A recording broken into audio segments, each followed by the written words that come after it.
been following Conducting Parkinson's, you'll remember that a couple of weeks ago I posted a video by Dr. Dan Cameron from McMaster University. In the video, Dr. Cameron talked about the connection between our sense of rhythm and that part of the brain that controls motor skills. I reached out to Dr. Cameron, and through his kindness, I've begun to be in touch with other doctors that are studying the connection between rhythm, tempo, and Parkinson's disease. This morning, I had an extraordinary opportunity to speak with Dr. John Cannon, also from McMaster University. As you'll hear in our conversation, much of Dr. Cannon's research seems specific to my personal experience. Here's my conversation with Dr. John Cannon. Oh, fantastic. Thank you so much for your time. Sure. I know you must have a very busy schedule. Of course. No, this you caught me at a good moment. Just actually not that much to do in the lab before I leave on some travels in a few days. And I'm just fascinated to see what you've done with your experience. I'm discovering that I'm a niche case here, I think. Yeah. But I'm certainly not alone. What's been unexpected is this connection with what I would call the kinesthetic experience of making music and my Parkinson's, and in the little bit of work that I've done over the last 4 months in terms of looking at doing Google searches and whatnot. I see a lot of there's a lot of work in music therapy for Parkinson's, but that's all. I mean, with all due respect, it's a very superficial experience of music. Feel and while I don't mean at all to diminish that experience and the impact of music therapy on Parkinson's patients, I would equate it to this: like I'm in rock steady boxing, but I'm not a boxer. Right. Yeah. Yeah. And so I think that there's an opportunity, a really real opportunity, based on my own personal experience, to investigate that relationship of making music, of being part of the creative process of making music, and its incredible impact, a relationship to Parkinson's symptoms in two ways. First, my own personal experiences. I do not have a tremor. I have really significant bradykinesia. I can't, for example, and I'm, I don't know if you know what, conductors use their right hand. They have a baton in their right hand, and that's actually how I first discovered that I had an issue 4 years ago. So anyway, so my issues with making music is the fact that I've got to be in charge. One responsibility that conductors have is being in charge of tempos, establishing tempos, changing tempos, um, and what I have discovered is, well, not only is it difficult for me to maintain fast tempos, or to even move at fast tempos, particularly at the beginning. I kind of get warmed up after a while. Um, it's But at the beginning, it's quite difficult to move quickly. But also, my long-standing relationship with knowing what tempos are has really been impacted as well. So I'm not aware if I'm too slow or too fast, um, or if it's changing, which is really interesting as well. And so there's those hurdles that Parkinson's symptoms have caused me as a conductor and as a musician in terms of of the relationship with time and kinesthetic feeling of the music. But by the same token, there's this positive effect that comes from the artistic experience of making music. Like, for example, uh, uh, there's a wonderful symphony that's a very moving symphony for band that I was in rehearsal with my ensemble, and that everybody was really moving together. Everybody was really connected, and the music was flowing. And I realized that I had absolutely no symptoms at all. Like everything had gone. like everything. And I stopped and I said to the ensemble, to my students, I said, "You need to see this because I could do everything." It was miraculous. That was an acute moment, but I've had that similar experience pretty consistently, not to that degree, but pretty consistently. And of course, we all know that there's this relationship between emotion and anxiety and symptoms. But I think that there is this relationship between that aesthetic experience, that connection of music making, and my symptoms. Yes. My thinking and trying to follow literature, trying to theorize around it, um, has kind of led me to this general idea that um, with Parkinson's disease, I mean, the mechanism of rhythmic auditory stimulation seems to be this like, um, if you, it's an identification of yourself with this metronome. It's like you're getting feedback from your own steps, uh, and when if you can like hear yourself acting, then that sort of fills in the rest of the action for you. You're able to use that as scaffolding for doing what you want to do. And there are papers showing that like actually hearing your own footsteps can be just as effective as rhythmic auditory stimulation. Um, so so I mean, I guess it sort of points towards this like sort of if you are in charge of leading and creating structure where there is no structure, then that can be especially difficult with Parkinson's. But um, if you're feeling like, I mean, very supported by either feedback from your own actions or other people whose actions are setting a pace or setting a sort of a template for your own. Then yeah, you're not in that position of having to create structure out of nothing. Um, and you're more able to move. And so in the same way, seeing where your footsteps are supposed to land can be really helpful for walking. Hearing when your footsteps are supposed to land can be helpful for walking. Hearing feedback from your own footsteps, like all of it seems to be part of this idea that having a sensory experience that supports your expectations for what your action should be doing. And I think that would include having a sense of merging with an orchestra. Like if you've got them a whole group of people that are creating I mean that are filling your expectations for sound in such a way that you feel like you're basically doing it, like you're part of them. You're already doing it yourself, even if you're not moving. It's all like, I mean, there's this perspective on action, which is that we set our action intentions as if they're expectations for what we're going to hear, and we just expect the experience of moving so thoroughly that we move. It's the idea is called active inference, and so if we then and that building on that, the challenge in Parkinson's may be creating those expectations from sort of top-down intentions. But if those expectations are formed by sensory experience, like a metronome, like an orchestra that's playing out in exactly the way you would expect, then without that extra sort of dopaminergic push, you can sort of just play into those expectations and let your body move. You're saying your relationship with tempos was changing. That's actually in keeping with some basal ganglia lesion data showing difficulty detecting tempo changes for people with damage to basal ganglia.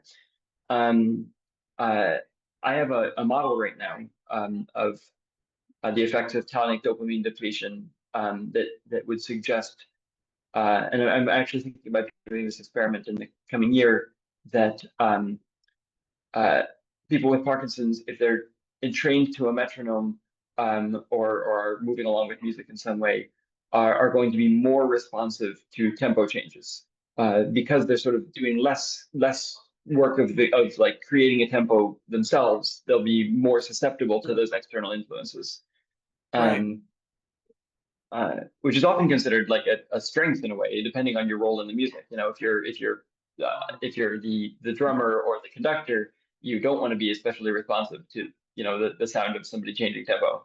Right. Um, but if you're just supposed to be following, then that's a great strength. And, right. And I think you just hit the nail on the head in terms of what I think is a huge difference between the what I've read in terms of which is mostly focusing on that reaction to music, that sort of falling into the grid that the music is providing you, as opposed to when you're the creator of the music, and particularly the conductor, when it's my role to establish that, it's my role to change those things, and that's particularly challenging.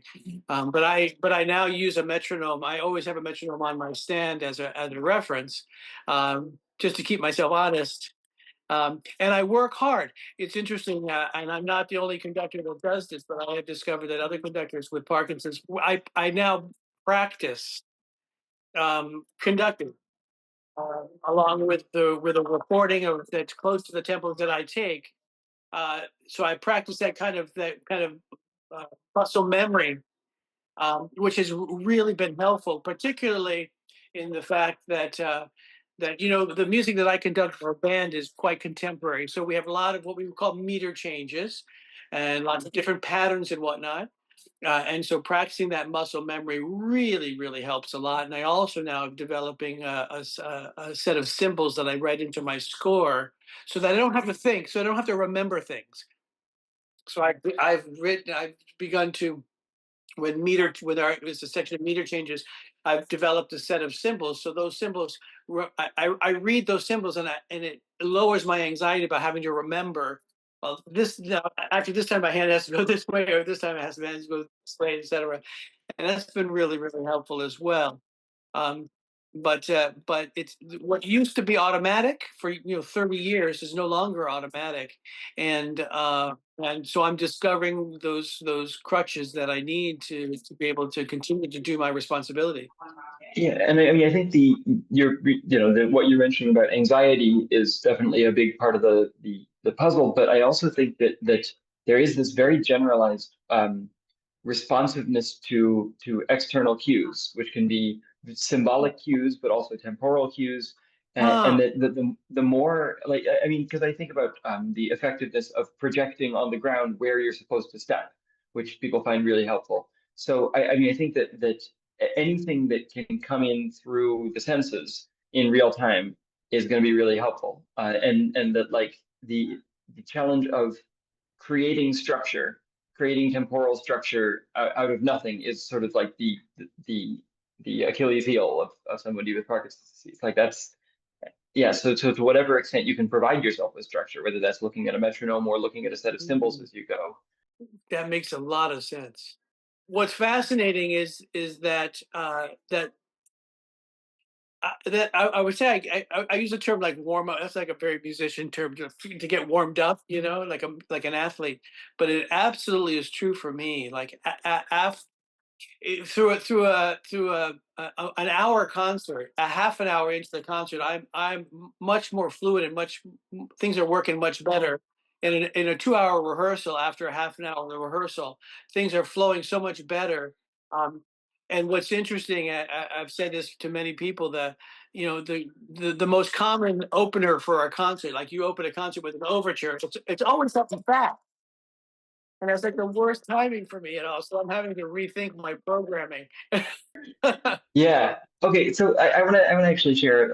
So okay, I've been fascinated by all these different dopamine related conditions for a long time. And two other conditions that seem to be like in sort of indirect but real ways connected to Parkinson's are stuttering and ADHD. And in both of those, there's a very similar like need for external structure. So like people who stutter find that they can speak along with a metronome. It's a very I mean similar situation in that um, creating the beginning of a sentence becomes very, very difficult, but continuing a sentence is not especially hard. Continuing a word in particular is just like everything strings along because you've got a very clear set of expectations for what you're supposed to hear and then what you're supposed to do in response to that. Um, and a metronome can scaffold that. And then ADHD is also thought to potentially be about a low tonic dopamine, though it's got high phasic dopamine signaling. And so and all of this actually came from my own experience. I have ADHD, and uh, I used to, well, I still play for contra dances, these folk dances on guitar. And as the guitarist, I'm kind of in charge of tempo. Absolutely. And yeah, uh, and so when what would happen is I would start a gig, and it's all the same tempo. It's all between 110 and 120. Okay. Um, and I would start and I would not feel that strong. And this is as I was like sort of learning to do this. And then at some point, about three sets in, a switch would flip, and all of a sudden I was in a different state where I was like completely able to maintain a tempo. There's this switch. You've Yeah. experienced it. Yes, I have. Oh my And gosh. yeah, and I've met somebody else who has too. But okay, so there's the switch that flips, and what I realized was that so I started playing with the same band over and over. For a while, it was a pickup band, and I would just play with different people. But once I started playing with the same band, I found a tune that we were so confident on that if we played it first, I would be there immediately. And so I would Wow. insist we always have to start with this tune. Um, Wow. and our first set would always be the same set so that I could get into that state. Wow. Um, yeah, and Now, so see, it just yeah, now, I'm going to tell you that you may think I'm crazy, but I think there's something more than just science to that. Like I think what is what I'm not a smart, about all this stuff, but what I would call the aesthetic experience of yeah. art, that aesthetic experience of the creation of music. As a guitarist, you're not playing along, you're creating that music. You're creating Hmm. that art. And I think that there is a powerful connection. And I've talked with other people that have experienced it. And it's really there. Yeah. So to try, I mean, I've sort of set as a quest for myself to work to create a language that has links on the science and neurophysiological side and links on the aesthetic side, and like can be used to sort of converse between these. Uh, Awesome. and the language that I'm closest with is like, I mean, the study of predictive processing and active inference has for me started to provide some vocabulary for this.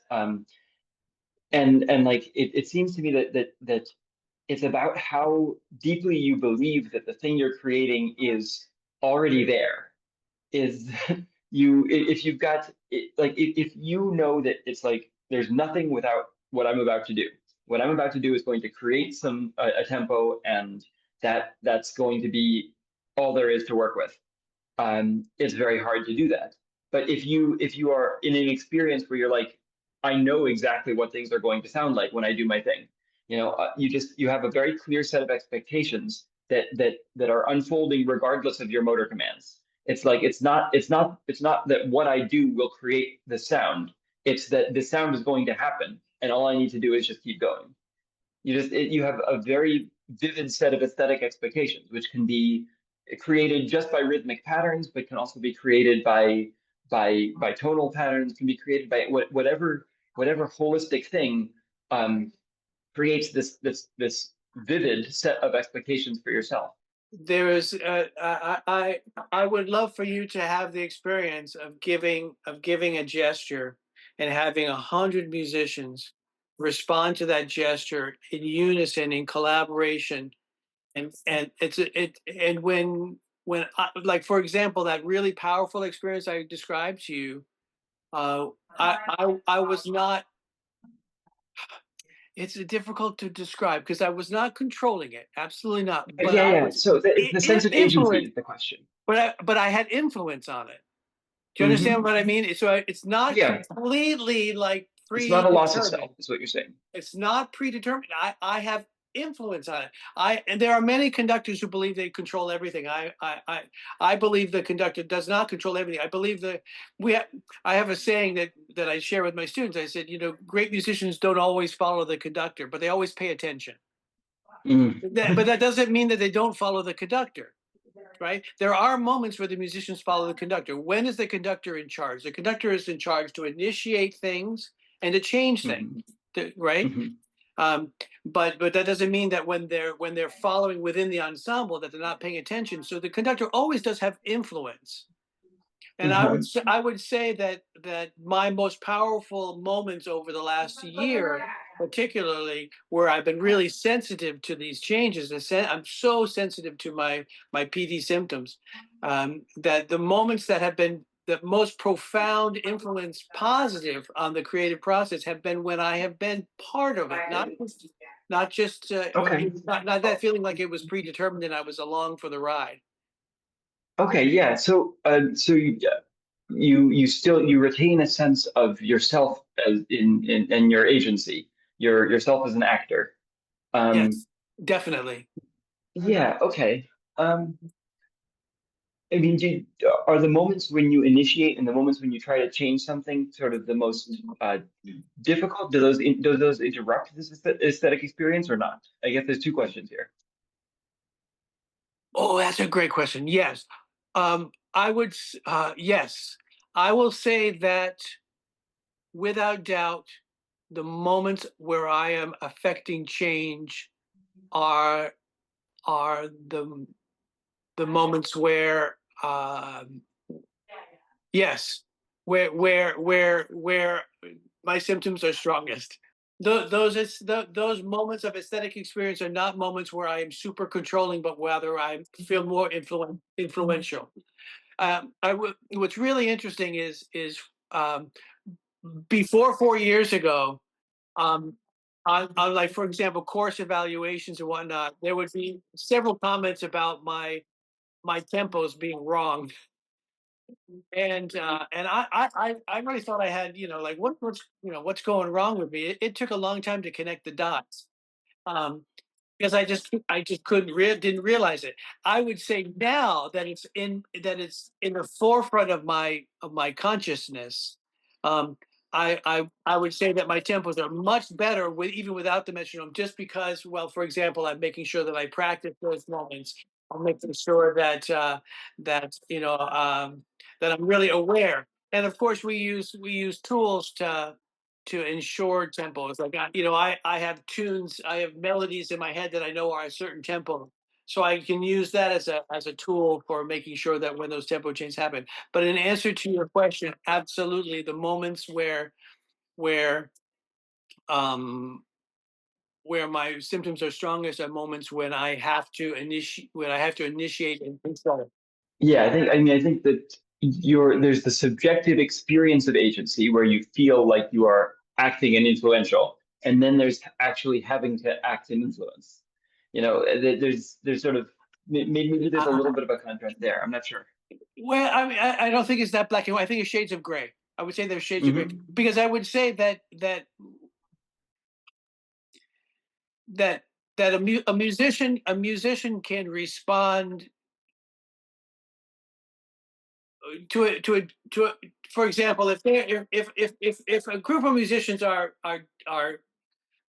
in charge of maintaining the pulse within themselves, that what we call internal pulse, I can still influence the shape of the phrase.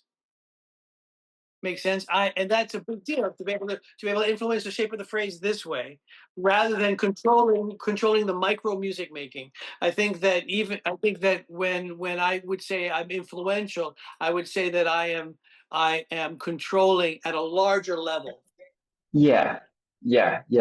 Well, I mean, one very concrete aspect of that is whether you're controlling temporal structure or not. I mean, there's high level and low level, but then there's also just the fact that like controlling when things happen is I think a specific challenge for people with Parkinson's. One of the hardest parameters to set is when, because there, if we're choosing how loud or how quiet or something like that, there's it's just the sort of continuum. But I don't know why this is. I think there's a lot of evidence from these sort of different related disorders showing that once you have a little bit of scaffolding for when something should happen, everything else is much easier. Um, but I don't know. I don't know why that is exactly. I don't know how to think about that. There's literature on different pathways for, timing action initiation and selecting actions. So that may be part of it. But yeah, I think um, that may be a meaningful distinction. Sort of as a side note, I just sent a PDF. Um, this is a manuscript I just finished, and I'm submitting to some journals. Um, it's modeling, which means there's a bunch of mathy stuff which you don't really have to pay attention to if you don't want to. But I think the big ideas should come through. Wonderful. Um, and this is specifically looking at the role of dopamine and tonic level of dopamine in maintaining a tempo when you're trying to produce a tempo rather than just following Oh, something.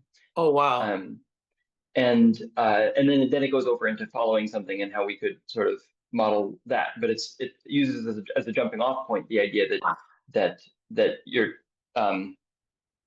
that yeah, when you're synchronizing with something, you need to be producing something, and you can produce it with the scaffolding or without the scaffolding. And with the scaffolding you get these inputs, and without the scaffolding you just need to be able to maintain a particular action plan with very little flexibility, and Right. keep thread that needle and keep doing that exact same thing. And that lack of dopamine may encourage drift in that. Wow. So and you'll see this in the paper, but we reanalyzed some data from Don Rose, who I think is the other person that you're set up to talk with. And we found that so they had found that if somebody with Parkinson's disease tries to tap steadily, they're less steady. Um, and that other people have found that too. But what you can do is you can decompose that unsteadiness into different sources. Because if the unsteadiness means that one interval, if it's extra long, will be followed by an extra short one, that what's happening there is that your motor execution is impaired. And it's like your this one tap was long, but your internal timekeeper was still going. Wow. And then you can decompose that further and say, okay, now maybe your internal timekeeper is compromised, um, but it's just generating slightly more variable intervals one after another Wow. versus tempo drift. And tempo drift is the piece of this that people haven't actually looked at before. And what we found was that it was drifting tempos that was what was causing that irregularity. It, so I figured this might resonate with what you're experiencing. You're describing my life. Yeah, yeah. I thought it might be. That's wonderful.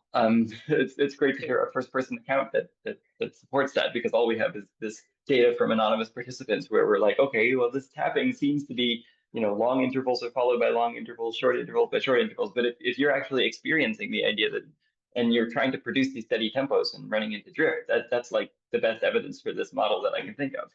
It's and what you call tempo drift is I what was actually among the very first indicators of my Parkinson's Wow. before I even realized it. Because because I get these student course evaluations every semester, and starting about 3 or 4 years before would be these kind of consistent thread of comments about tempo issues. Like he doesn't keep the tempo, or he doesn't establish but and I'm completely unaware of it. Yeah. Completely unaware Wow. of it. Yeah, so Completely. so one thing we don't model this in the paper, but I've been thinking a lot about how this relates to the perceptual experience.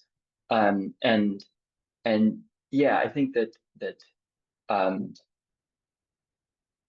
yeah, like how the ability to maintain the tempo yourself corresponds with the ability to detect small changes in tempo. Um and yeah, so it sounds like in your experience, tempo detection, detection of tempo drift was similarly Well, difficult. yeah. Or Well, were you able to hear I'm it? not sure what you mean when you say detection of tempo. I will say that I have not lost like for example, I do a lot of what we call clinics, like with the high school band I go, and their conductor's conducting and I'm giving feedback and kind of coaching and teach. Mhm. Um, my detection of tempo changes in that regard are still right on the money. Interesting. It's when I'm physically involved in it that I have an Yeah. issue.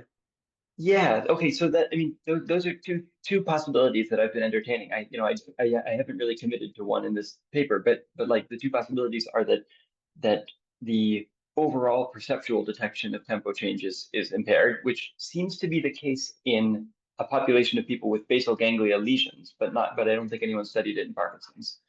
Um, or that perceptual detection of tempo changes is intact, but perceptual detection of one's own tempo changes may be a problem. That's me. Um, That's yeah. me, right there. You just Hmm. described me. Yep. Yeah. Okay, hold on. I need to write this down. This is really interesting. Because I'm planning right now I mean just actually yesterday we decided that the specific experiment we're going to do in our lab this coming year with one of my students is we're going to be recruiting people with Parkinson's disease and ideally doing it on and off medication and doing a series of tempo related tasks. Um, tempo change detection. Oh, there's unimpaired. Um, yeah, so which leads to the question of are you on levodopa or Yes. Yeah. have you? I mean, how much has that medication helped with all of this? And have you compared your experience on and off? It helps me immensely with my bradykinesia. Right, with the I, bradykinesia, but in yeah. terms of like the subtler tempo issues. I don't know. That's a good question because my my until this point I have connected completely, like 100%, my issues with tempo to my physical issue, Uh-huh. my physical ability to move. What just in this conversation I am now entertaining for the first time is that there's a relationship. My relationship to tempo is more than just my relation of my right hand to tempo. Make sense? You've opened this kind of Hmm. door of consideration that I had never considered before. So I can't. I'm not sure I can answer that question. But Yeah. for sure, um, um, the the my right hand works better. Also, what's interesting, you may be interested. I don't know if you have any time to review some of the things I've posted. You'll see that I looked over a few, but I'd love you but to I point me to the but right things. one thing that has really changed everything is my baton. Um, Right. and Yeah, I saw somebody made a special baton for you. and having the baton that is bigger in my hand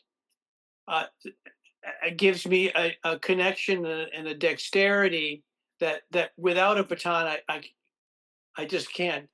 Like for example, like I can't. But if I have this in my hand, everything flows. It's really strange. It's quite miraculous, actually. Yeah, see, you've done some really cool problem solving. Yeah, I okay. So yeah, in any case, I think um, as I plan out the tasks we're going to do for the experiments this year, I would love to be in touch with you more. I think like oh, you know, the other thing I would actually love to do. Some people will start a article with a quote from somebody. I see that you're recording this meeting. Uh, Yeah. is Is there that any chance okay? that? I hope it's okay because Oh, absolutely. I'm glad you are. What I was going to ask is if I could get a hold of this video because I feel like some of the things you said would make incredibly compelling beginnings to this paper that you I'm trying got to submit. absolutely. I hope you don't mind if I edit it and put some things up because I think some of the things that you said are just going to make light bulbs over people's heads because I think you're absolutely looking at an angle of this and no one else that you're unique and you're really looking at it and I'm so excited to meet you. Um, Yeah. uh, I am bound and determined for my journey to make a difference for other people. Well, it's already making a difference for me, so I really appreciate it. I mean, I don't have the physical struggles or anything, but this is definitely pushing me in a good direction with my intellectual struggles.